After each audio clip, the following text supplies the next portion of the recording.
नमस्कार, स्वागत है आपका SBCN न्यूज में। मैं हूं राशि। आइए खबरों की ओर बढ़े।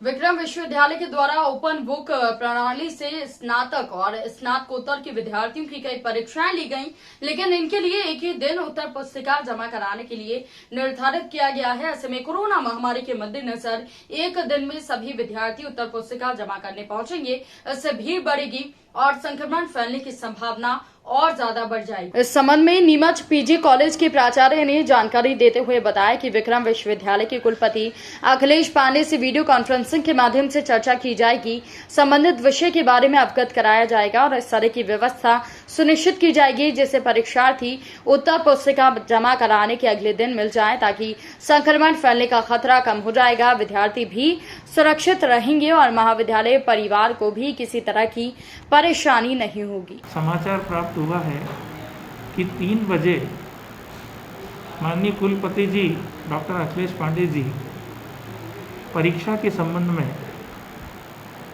एक आवश्यक बैठक लेंगे।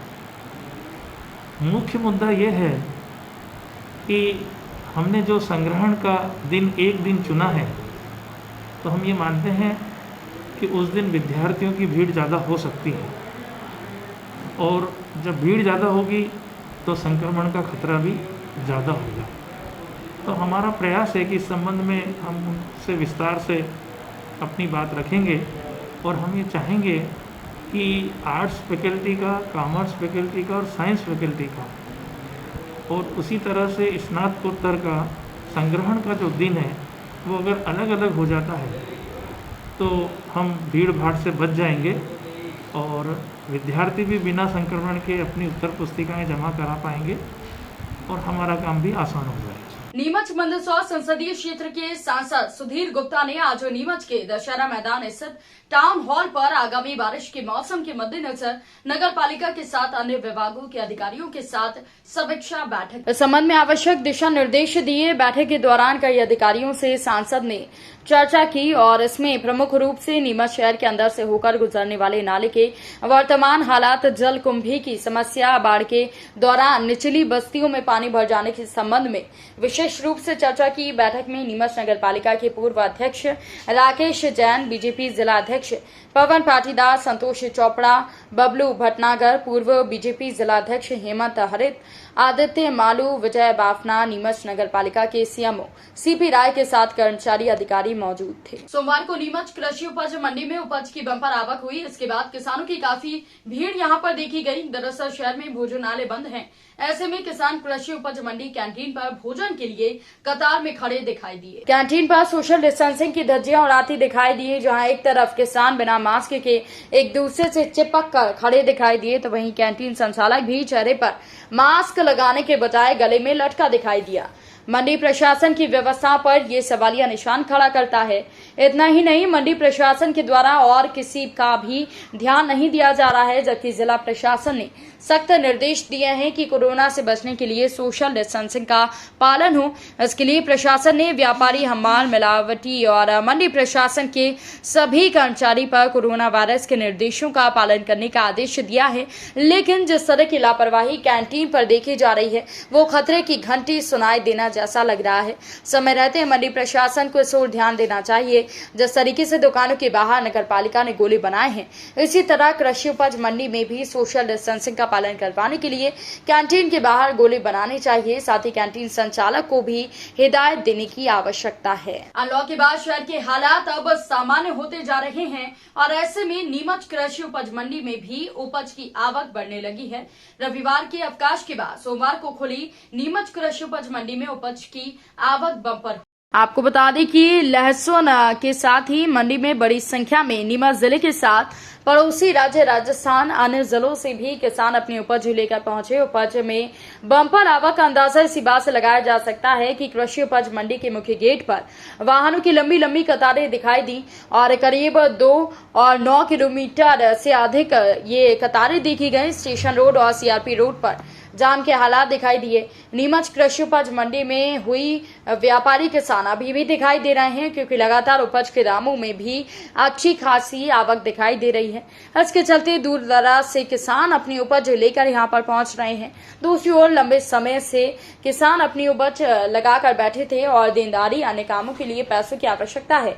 विशेष रूप से आगामी बारिश के पहले बोने के लिए किसानों को पैसे की आवश्यकता है। ऐसे में किसान उपज मंडी पहुंच रहे हैं और अच्छे दामों को लेकर अगली फसल की तैयारी करने के लिए काम कर रहे हैं। व्यापारियों की माने तो आने वाले दिनों में और भी बम्पर आवक आने की संभावना है।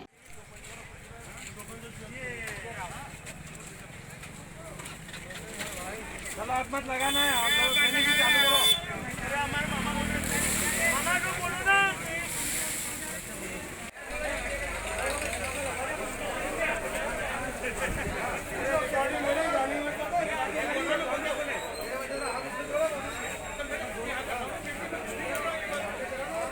मानसून में पूर्व हुई बारिश के बाद विद्युत विभाग के द्वारा नीमच शहर के बारिश के दौरान किसी भी तरह का विद्युत का व्यवधान ना हो, साथ ही बारिश के दौरान कोई करंट फैलने जैसी घटना ना हो, इसके मद्देनजर मेंटेनेंस का कार्य किया जा रहा है। विद्युत विभाग के कर्मचारी परिश्रम के साथ डीपी, पोल इत्यादि को चेक कर रहे हैं ताकि किसी प्रकार की समस्या होने पर उसे दुरुस्त किया जा सके। आगामी दिनों में बारिश शुरू हो जाएगी, ऐसे में विद्युत बाधित होने की संभावना अधिक होती है। बीते दिनों आंधी तूफान की वजह से कई स्थानों पर विद्युत प्रदाय बाधित हुआ। इन सभी को ध्यान में रखते हुए विद्युत विभाग पहले से ही तैयारी में जुट गया है ताकि शहर में विद्युत व्यवस्था सुचारू रूप से जारी रह सके। प्री मानसून की बारिश में रविवार को रेलवे स्टेशन पर ग्रामीण क्षेत्रों में किसानों के लिए आया खाद भी भीग गया। दरअसल एक रैक मालगाड़ी खाद लेकर नीमच पहुंची थी, लेकिन इस खाद को स्टेशन पर उतार लिया गया, लेकिन परिवहन न होने के कारण खाद वहीं पड़ा रहा। करीब 40% खाद बारिश के कारण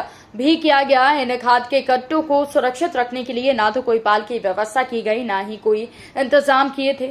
इसकी वजह से इसमें नमी पहुंचने की संभावना है। आगामी दिनों में बोवनी खेतों में होना है, साथ ही इसमें खाद का प्रयोग होगा। ऐसे में अधिक खराब खाद किसानों को पहुंचा तो उन्हें नुकसान झेलना पड़ेगा।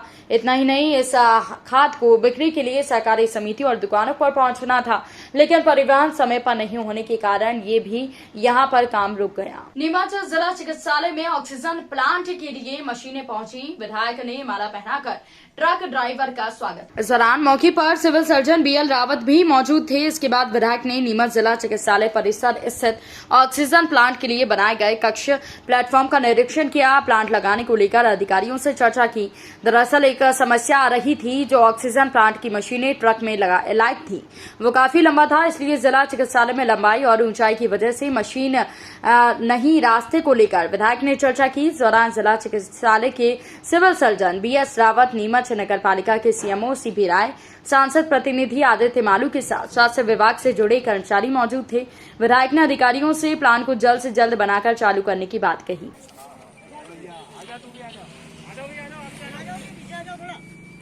देखिए, माननीय विधायक महोदय और सांसद महोदय और अन्य जनप्रतिनिधियों के सहयोग से जो प्लांट हमारे यहाँ बनने वाला है, इसकी 330 लीटर की कैपेसिटी है मेरी जानकारी में, और करीबन इसमें 100 सिलेंडर करीब रोज़ फिलिंग की कैपेसिटी रहेगी।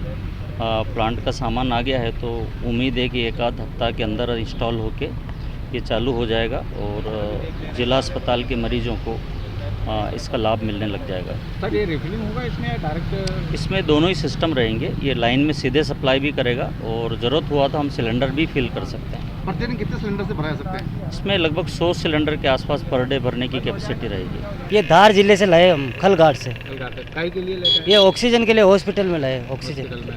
कहाँ से आई है? ये PM प्रोजेक्ट से आई, धार जिले से। धार जिले PM प्रोजेक्ट। कब निकले थे और कल निकले थे रात को। और क्या बोला गया वहाँ से आपको? कि हॉस्पिटल लेके जाना है, ये पता है। नीमच सरकारी हॉस्पिटल। क्या करता हूँ? गाड़ी चलाते हैं। नाहरगढ़ सकल जैन समाज के द्वारा नाहरगढ़ थाने पर पहुंचकर अनूप मंडल, जो जैन धर्म को बदनाम करने का काम उनके द्वारा किया जा रहा है, इसको लेकर सकल और जैन समाज के द्वारा ज्ञापन दिया गया। सकल जैन समाज के द्वारा ज्ञापन का वाचन करते हुए बताया कि अनूप मंडल, जिसने हाल ही में जैन धर्म को बदनाम करने और भारत की एकता अखंडता को खंडित करने के लिए अभियान चलाया जा रहा है, जैन साधु संतों के प्रति दुष्प्रचार फैलाए जा रहे हैं, इससे समाज में आक्रोश है। जो समाज हजारों साल पहले अहिंसा परमो धर्म की तर्ज पर चल रहा है और पूरे विश्व को अहिंसा का रास्ता बताता रहा। ऐसे समाज के खिलाफ अनूप मंडल नाम की एक संस्था के द्वारा भ्रामक भ्रांतियां फैलाई जा रही हैं। इसके विरोध में नाहरगढ़ के जैन समाज के द्वारा नाहरगढ़ थाना प्रभारी गिरीश जेजुलकर के माध्यम से मध्य प्रदेश के माननीय मुख्यमंत्री शिवराज सिंह चौहान को ज्ञापन सौंपा गया। ज्ञापन के माध्यम से अनूप मंडल की इन गतिविधियों को रोकने के लिए मंडल को प्रतिबंधित करने की मांग की गई। इस दौरान सुरेश सुराणा, आनंदीलाल बम्बोड़ी, सुरेश पटवा, मुकेश खिमेसरा, मनोज जैन, हिम्मत जैन, प्रतीश जैन और राकेश पटवा आदि उपस्थित थे। अनूप मंडल जो कि पिछले 100 वर्ष से स्थापित है और 100 वर्ष पुराना जो एक संस्था है, एक हजारों साल पुरानी जो अहिंसा के पथ पर चलने वाले धर्म को हिंसावादी बता रहे हैं, बारबरिक बता रहे हैं और बारमूडा ट्रायंगल के नीचे से जो है आतंकवादी गतिविधियां जैन समाज संचालित कर रहा है, ऐसा अनूप मंडल द्वारा बताया जा रहा है, जिसकी काफ़ी वीडियोस जो है सोशल मीडिया पे वायरल भी हुए हैं। और ये जो इन्होंने अपना संदेश अनूप मंडल ने जो दिया है वो कतई निंदनीय है और साथ ही जैन धर्म की जो परंपरा या जो अहिंसा परमो धर्म की जो नीति है उसको ठेस पहुंचाता है। आज नाहरगढ़ श्री संघ के द्वारा माननीय शिवराज जी चौहान मुख्यमंत्री मध्य प्रदेश को एक अनूप मंडल संस्था जो कि जैन समाज के खिलाफ एक दुष्प्रचार एवं सामाजिक वैमनस्यता जो फैला रही है, उसके खिलाफ जो माहौल समाज में उनने जो बनाया है उसके खिलाफ नाहरगढ़ जैन समाज के द्वारा ज्ञापन माननीय मुख्यमंत्री शिवराज जी चौहान और 5 और अन्य प्रतियां अन्य जगह भेजी गई है। ज्ञापन देने की क्या मांग की आपने?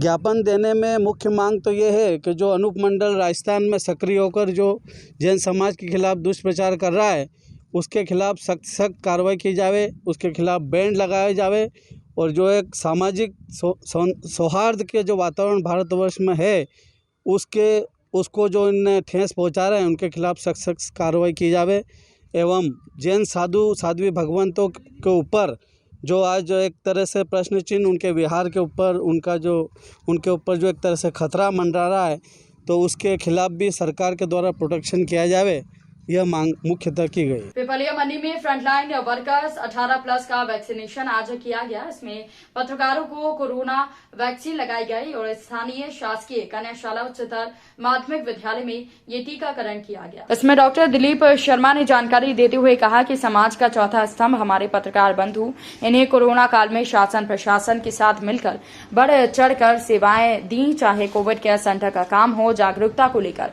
कोई मैसेज देने का काम हो, नगर की गली मोहल्ला वार्ड तक स्वास्थ्य विभाग तक बात पहुंचाई, जिससे आमजन में जागरूकता आई और कोविड के केस कम हुए। पत्रकारों की भूमिका रही, इसमें पत्रकारों का वैक्सीनेशन किया गया। इस अवसर पर चौकी प्रभारी कपिल शो, राष्ट्रीय क्षेत्रीय पटवारी दिग्विजय सिंह चुंडावत, नर्स शांता पवार, सुपरवाइजर दिलीप शर्मा, स्वास्थ्य विभाग का स्टाफ उपस्थित था। समाज का चौथा स्तंभ हमारे पत्रकार बंधु, जिनने कोरोना काल में शासन प्रशासन के साथ मिलकर बढ़ चढ़ के सेवा दी, चाहे वो कोविड केयर सेंटर का काम हो या जागरूकता को लेके कोई मैसेज देने का काम हो, गली मोहल्ले और वार्ड तक इनने हमारे स्वास्थ्य विभाग की बात पहुंचाई है, जिससे लोगों में जागरूकता आई हो। कोविड के जो केस कम हुए हैं इनमें इनकी महत्वपूर्ण भूमिका रही है, इसलिए हमने इनको फ्रंटलाइन वर्कर मानते हुए आज इनका जितने भी पत्रकार बंधु हैं उनका कोरोना टीकाकरण किया जा रहा है। सर, कहीं ना कहीं कोविड टीके को लेकर लोगों में असामंजस्य बना हुआ है, कोविड टीके से कोई साइड इफेक्ट है वगैरह, तो आप किस तरह से अपील करेंगे कि साइड इफेक्ट है? अभी तक पिपलिया मंडी क्षेत्र में हमारे द्वारा 5000 टीके लगा दिए गए हैं और किसी तरह की कोई घटना दुर्घटना सामने नहीं आई है। ये टीका पूर्णतः सुरक्षित है और कोविड से आने वाले समय में यही टीका आपकी रक्षा करेगा। फिलहाल के लिए SBCN न्यूज के इस बुलेटिन में इतना ही। खबरों की अपडेट्स के लिए आप बने रहिए हमारे साथ। नमस्कार।